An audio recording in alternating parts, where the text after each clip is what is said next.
Hello internet friends, my name is Catherine and I'm the human behind Creation Miss Couture, and today we are doing an episode where I'm experimenting with protein fiber versus cellulose fibers. So it's acid dye versus proctin dyes. So let's just say I'm not used to working with those and I learned a lot. That's all I'm going to say, so let's get into this. Reactive dyes will have on the cotton portion of the blend and the acid dye. So what we're going to do, we're going to use 3 different skeins to do 3 different, I would say, experiment. So for the first experiment, we will have a mix of the fiber reactive dye and the acid dye. So we shall see if they interact properly together and what it will look like. And we are going to be able to compare it with one skein that will be dyed with only the fiber reactive and one skein that will be dyed with only the acid dye. So when you're working with fiber reactive, we need soda ash. The great thing with most places that sells dyes is that you will be able to buy the mordant. So we all know that for cotton or any cellulose versus protein-based yarn, you need different dyes. So this is why most dyers will specialize in one or the other, because you won't be using the same dyes, so you need to have 2 different set of dyes and you don't necessarily will be able to replicate the same color. So we're just going to have some fun and we're going to experiment with this. So in the first jar, the one with both dyes, I will put 1 gram of the Dharma fiber reactive dye and 1 gram of the acid dye. Why am I picking 2 different colors? The dragon fruit, which will be a pink, and the sapphire blue, is because worst comes to worst, we have a beautiful purple color. Or we will see split colors, and why I'm doing 1 gram is because we're going to do 1% stock solution per skeins for the other ones, so I want to be able to give a good comparison for the final result. So I'm going to do my stock solution. So I'm just going to grab my respirator.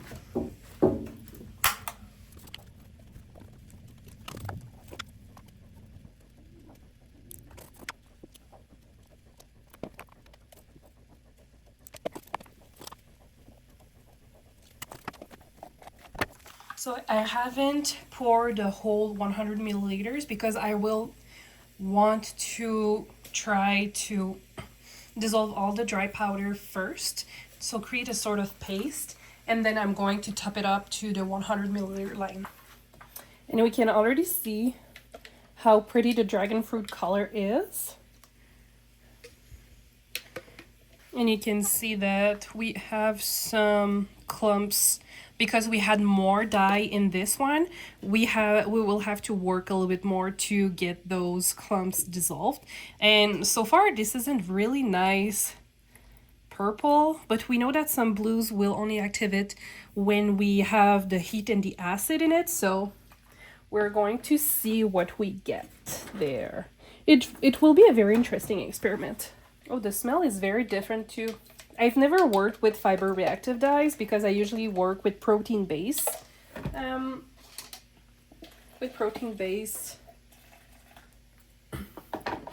dyes. So, and you see we added a bit of heat, and the blue has activated, and now we have a purple. So I'm very curious to see how much, like if the colors will split in the pot and on the fiber. So it's going to be interesting. It's already all dissolved, so we're all good here. Okay, so I have roughly 10 cups of water in each pot. And I already turned on the heat simply because we know that with pots and high volume of water, it takes longer to reach the point of 95 Celsius. So we're going to be doing this. So here we will have the dragon fruit fiber reactive dye. We're going to bring our sapphire blue here.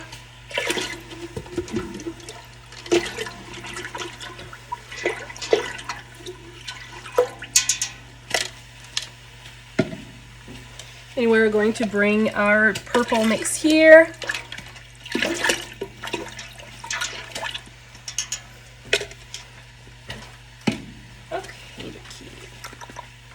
So this is looking good. All right, so let's bring the yarn in the pot.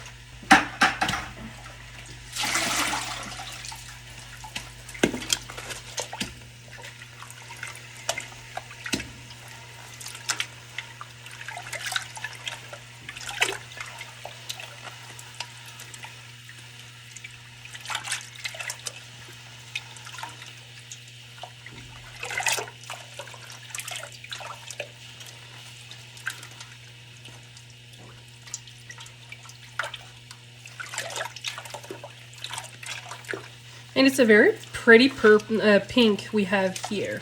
It kind of reminds me of ballerina pink, or yeah, I think it looks like ballerina pink on the acid dye portion of the thing. Okay, so this one is here.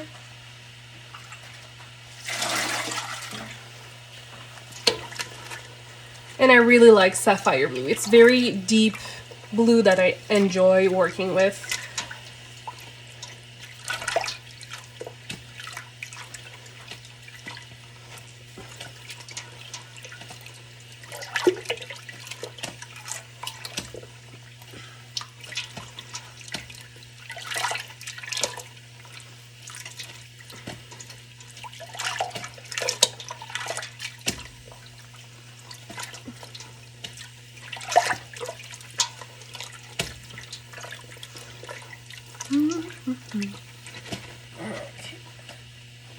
Okay, and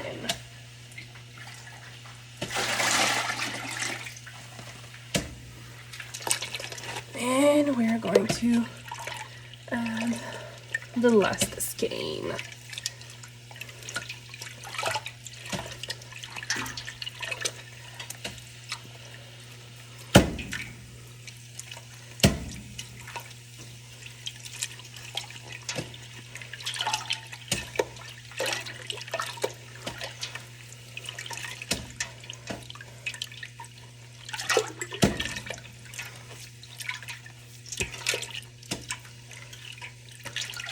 Okay. So I'm going to let this like strike slowly before adding my acid and my soda ash, and I'll come back to add this a little bit later. Okay, let's add the soda ash.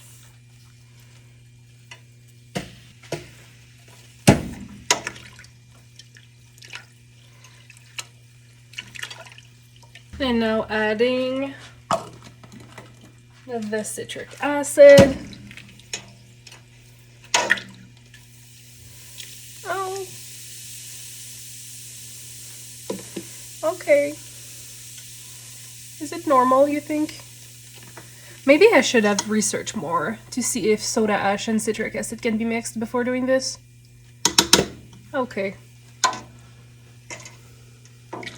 Well, if I post this video, you know I have survived.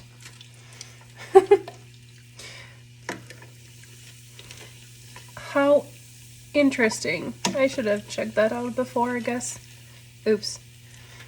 So, one of the reasons sometimes we have difficulties dyeing stuff like tie-dye and things like this at home is because we don't have the proper mordant to do it properly. So, it's important that when dyeing you use the proper one.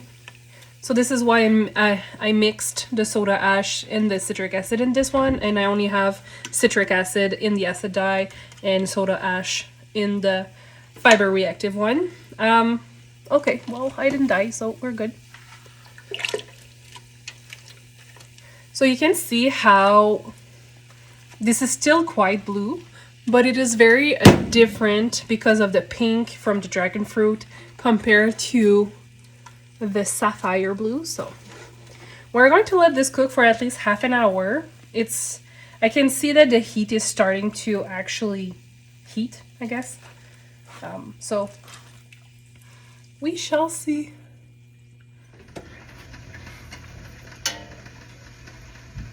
Okay, so it seems that we still have quite a bit of color in the dye bath.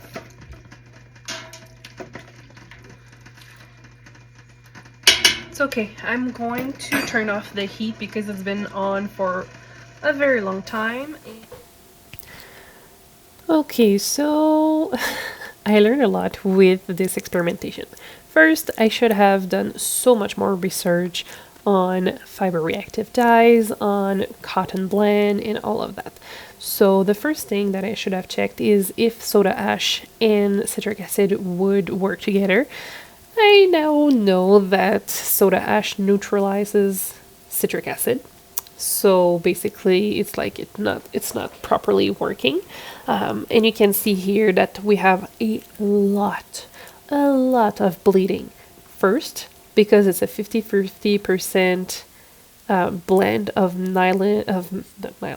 merino and cotton, which means that the cotton portion won't properly absorb the citric acid, dye, and all of that, and that the protein fiber will not take the entirety of the fiber reactive dyes.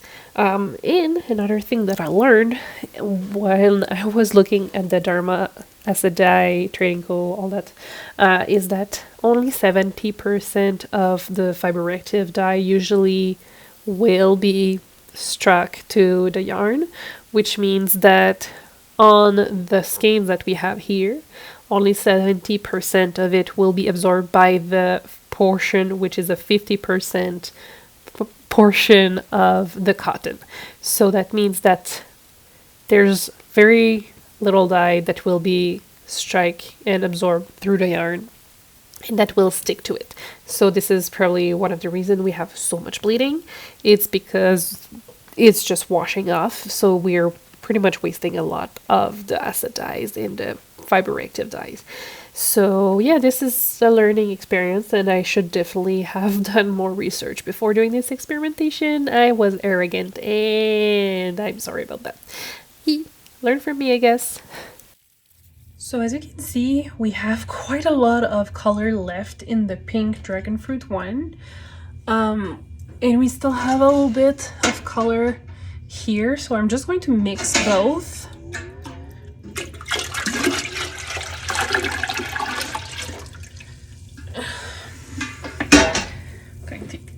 Okay, so that's turned on.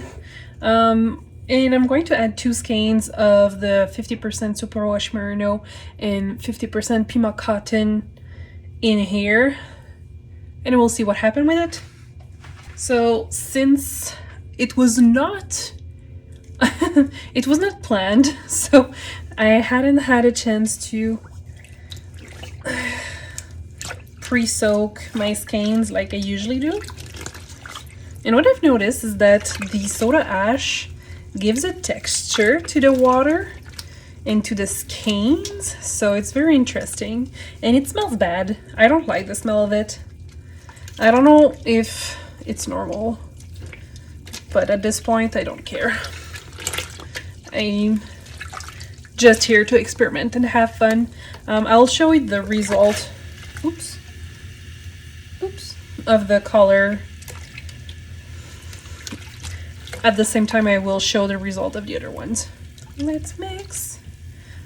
Just mix. So it will definitely give a duller or less pigmented color than what we will have with the other skein, that's for sure. But it's going to be interesting to see the color it will take. And I will most likely use those skeins for personal projects since they bled a lot, and I'm just not comfortable selling something that bleeds a lot to people. For myself, I don't mind because it's all part of the experimentation, but I don't feel comfortable selling something that I can't guarantee you will have good results. So I'm going to let this cook and we'll see what happened with it. See you in a bit. And here we have so much less bleeding that we had in the first batch that we did. We still had a lot of color in the dye bath, which I was kind of expecting but hoping for the best. But at the same time, like I said, we only have a 50% cotton blend here. The other 50% is the merino wool. So the very little left we had of the acid dyes won't be striking as much. And like I've mentioned earlier, it's only 70% of the fiber reactive dye that will be absorbed through the cotton. So I was expecting a little bit of bleeding, but we had a lot less bleeding this time. I'm still spinning this up because it took about 6 to 10 minutes to clear off the excess dyes. So lesson learned. I will probably try to work again with my cotton blend, but not right now. I need a little break from this. Okay, so we had a lot of issues with those little color here, but we finally have them dry, and you can see that the colors are quite muted compared to when we only use acid dyes. Or that we are using just a protein-based fiber blend, which I was expecting because cotton usually is more on a muted side, just like Suri would be a little bit more muted. So I don't know exactly what I was expecting when it comes to the final colors. I think they're very pretty. They are very summery, I feel, as well. So you can see that this one is the one where we had all those leftover dyes from the dye bath from dyeing this color. Dye bath wise, this one left the most. The acid one, pretty much, there was only a little hint of the blue sapphire, which I was expecting because the blue sapphire always leave a little tint in the water, so I was expecting this. And this one had a tiny bit of color in the dye bath as well. That's why we've mixed this dye bath with this one to create this color, which is very, in person, it's very peachy with a hint. It's still pink, but it's very much like, it's a very light pink, and it almost looked beige on the camera, but it's very much on, it's a more on the pink side. I don't know for this one what I was expecting color wise. In my mind, I think I was going to have strands of pink and strands of blue, so that's why I'm a little surprised that we almost have this navy color here, which I'm not mad. I think it's very cute and very pretty. Not what I was expecting, that's for sure. So I guess the blend of merino and cotton is better. It's a very good blend. It's really well blended together because, like I said, I was kind of expecting pink and blue to be separated rather than to actually mix to create this navy color. So that's an interesting thing. I learned a lot with this experimentation. Like, I don't like the smell of the cellulose and the soda ash, so I probably won't be switching to vegetal fiber blends anytime soon. I might try with linen at some point, but I probably will stick with protein-based fibers in the future, that's for sure. So thank you so much for watching. I hope you've liked this video. If you did, please consider liking, sharing, and subscribing, and I will see you in the next one very soon. Bye!